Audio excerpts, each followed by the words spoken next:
बिस्मिल्लाहिर्रहमानिर्रहीम। अस्सलाम वालेकुम। हमारा सब्जेक्ट बायोलॉजी था। चैप्टर नंबर हम 9 डिस्कस कर रहे थे। लेक्चर आज हमारा जो है वो 14 है। टॉपिक हमारा था transport of blood in human. Transport in human में जो मेन टॉपिक है वो आज प्लाज्मा है। तो आज हम प्लाज्मा की कंपोजिशन के बारे में बताएंगे। कल हमने बात की थी कि ब्लड जो होता है ना वो ब्लड सेल्स और प्लाज्मा पर मुश्तमिल होता है। तो जिसमें हमने कहा था कि प्लाज्मा तकरीबन 55% होता है और blood cells and cell like bodies जो होती हैं ब्लड के अंदर वो 45% होती हैं। तो आज हमने वही प्लाज्मा की कंपोजिशन बतानी है कि वो जो 55% है उसमें क्या क्या चीज़ें मौजूद हैं। कंपोजिशन की अगर हम बात करते हैं तो प्लाज्मा के अंदर जो वाटर होता है वो तकरीबन 90 से लेकर 92% उसके अंदर प्लाज्मा के अंदर वाटर होता है। इसके अलावा उसी के अंदर 8 to 10% क्या होते हैं, साल्ट होते हैं। साल्ट किस चीज़ के होते हैं? क्लोराइड के, बाइकार्बोनेट के, मीन्स के साल्ट कितने परसेंट होते हैं? 8 to 10%।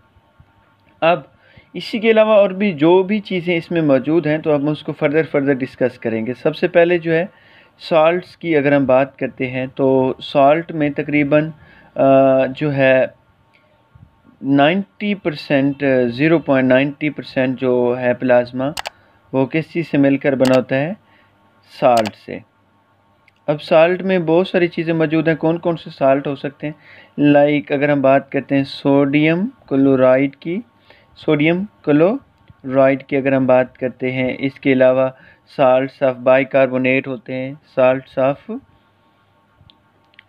बाइकार्बोनेट हो सकते हैं।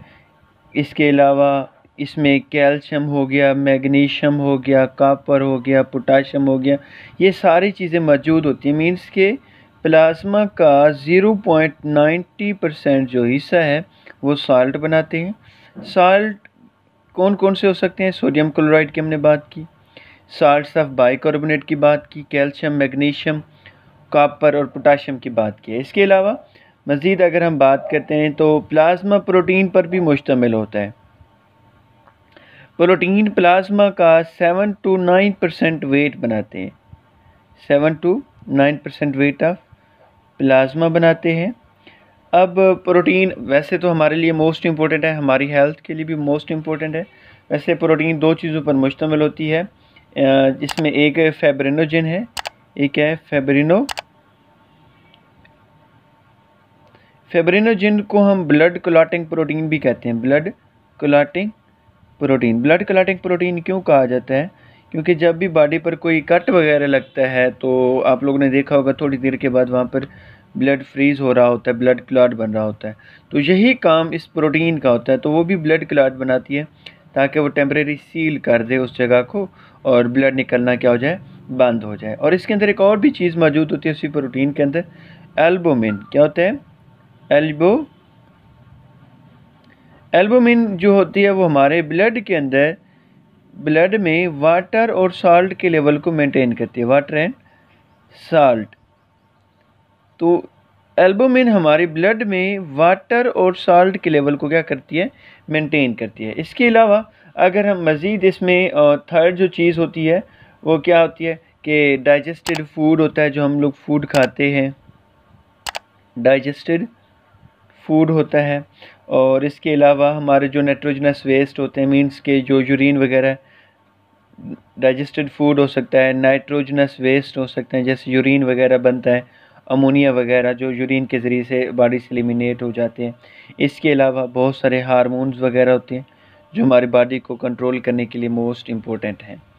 अब ये तो था प्लाज्मा की हमने बात की है। अब इसी ट्रांसपोर्ट इन ह्यूमन में जो दूसरा मेन टॉपिक है जो लॉन्ग क्वेश्चन में भी मोस्ट इम्पोर्टेंट आता होता है वो है cells and cell like bodies. ये इंतहाई इम्पोर्टेंट क्वेश्चन है, लॉन्ग क्वेश्चन में मैनी टाइम रिपीट हो चुका है, cells and cell like bodies. तो अगर हम इसमें बात करते हैं सेल्स और सेल लाइक बॉडीज़ तो तीन तरह के होते हैं। एक RBC होता है, रेड ब्लड सेल्स। दूसरा होता है वाइट ब्लड सेल्स, WBC भी इसको कह सकते हैं। थर्ड जो चीज़ होती है वो है प्लेटलेट्स। प्लेटलेट्स। अब ये तीनों चीज़ों के बारे में हम फर्दर डिस्कस करेंगे।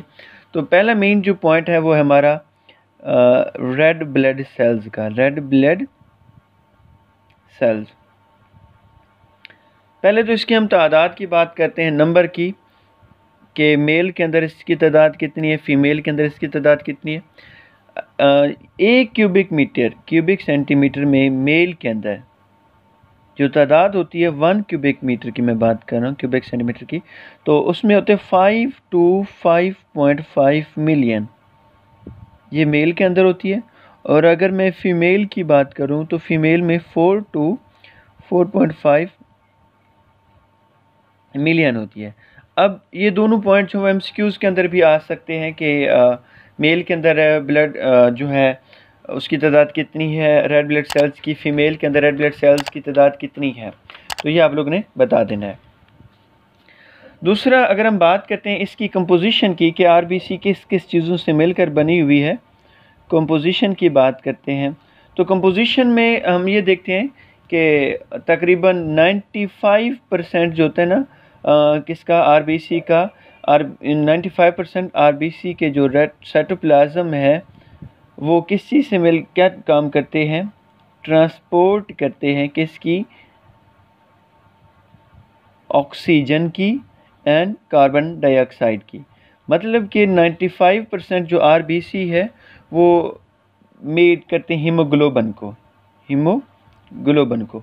अब एक बात अपने माइंड में रख दीजिएगा, अगर हीमोग्लोबिन ज़्यादा बनता है तो ट्रांसपोर्ट ऑफ ऑक्सीजन और कार्बन डाइऑक्साइड भी ज़्यादा बनती है। अगर हीमोग्लोबिन कम बनता है तो ट्रांसपोर्ट ऑफ ऑक्सीजन और कार्बन डाइऑक्साइड भी कम बनती है। और अगर हम बात करते हैं कि हीमोग्लोबिन बनेगा कैसे, तो हम जो फूड खाते हैं वो फूड कंटेन जिसके अंदर आयरन की कंसंट्रेशन ज़्यादा हो, जिसमें आयरन अगर ज़्यादा होगा तो उसके अंदर से हीमोग्लोबिन ज़्यादा बनेगा, और अगर ये चीज़ ज़्यादा बनी तो इसकी ट्रांसपोर्ट भी क्या होती है, ज़्यादा होती है। जैसे हम पालक की बात करते हैं, अगर हम सब्ज़ियों की बात करते हैं, इसके अलावा अगर हम मीन्स अनार वगैरह की बात करते हैं। अब ये तो था 95%, और बाकी जो 5% है वो उसके अंदर क्या होते हैं कि रेड ब्लड सेल्स की मैं बात करता हूँ, उसमें 5% साल्ट्स वगैरह हो सकते हैं, इसके अंदर मुख्तलिफ एंजाइम्स वगैरह हो सकते हैं जो खुराकी ब्रेक डाउन करवाने में भी हेल्प करते हैं, और कुछ प्रोटीन के पार्टिकल्स भी हो सकते हैं। मतलब 100% जो रेड ब्लड सेल्स थे उसमें 95% कंटेन थे हीमोग्लोबिन पर, मीन्स के साइटोप्लाज्म बनाता और ये काम करते, और जो 5% हैं वो तकरीबन साल्ट वगैरह, एंजाइम्स और प्रोटीन्स वगैरह बनाते हैं। अगर हम इसमें न्यूक्लियस की बात करते हैं तो जो इमेच्योर होते हैं, immature red blood sales, immature red blood sales जो थे उसके अंदर न्यूक्लियस प्रेजेंट होता है। न्यूक्लियस क्या होता है, प्रेजेंट होता है। बट जब यही RBC क्या हो, मैच्योर हो जाते हैं तो उसके अंदर न्यूक्लियस क्या हो जाता है, एब्सेंट हो जाता है। न्यूक्लियस क्या हो जाता है, लॉस्ट हो जाता है, ख़त्म हो जाता है या एब्सेंट हो जाता है। अगर हम RBC की शेप की बात करते हैं तो शेप इसकी बाई कनकेव होती है। अगर हम RBC की शेप की बात करते हैं तो शेप इसकी क्या होती है, बाई कनकेव शेप होती है, बाई कनकेव शेप होती है, और इलास्टिक सेल मेम्ब्रेन होती है, इलास्टिक सेल मेम्ब्रेन होती है। अगर हम इसकी ज़िंदगी के दौराने की बात करते हैं तो तकरीबन एवरेज लाइफ स्पैन MCQs में भी पूछी जा सकती है, ज़िंदगी का दौरानिया कितना होता है, कितने अरसा तक ये ज़िंदा रहते हैं। तकरीबन 120 डेज़ तक ये ज़िंदा रहते हैं, या 4 मंथ या 120 डेज़ ये ज़िंदा रहते हैं, उसके बाद ये ख़त्म हो जाते हैं। और हर एक ईच सेकंड के अंदर, हर एक सेकंड में तकरीबन 2 to 10 मिलियन जो हैं रेड ब्लड सेल्स वो डाई भी हो जाते हैं और न्यू बार्न भी हो जाते हैं। मतलब हर एक सेकंड में 2 से 10 million red blood cells die भी हो जाएंगे और न्यू भी बार्न होते हैं, और ये जो न्यू बार्न्स होते हैं वो अचीव करते हैं बाय माइटोसिस के ज़रिए से। और अगर हम इसकी फॉर्मेशन की बात करते हैं तो एम्ब्रियोनिक या जब वो ग्रोथ का काम कर रहे होते हैं तो ये बनते हैं।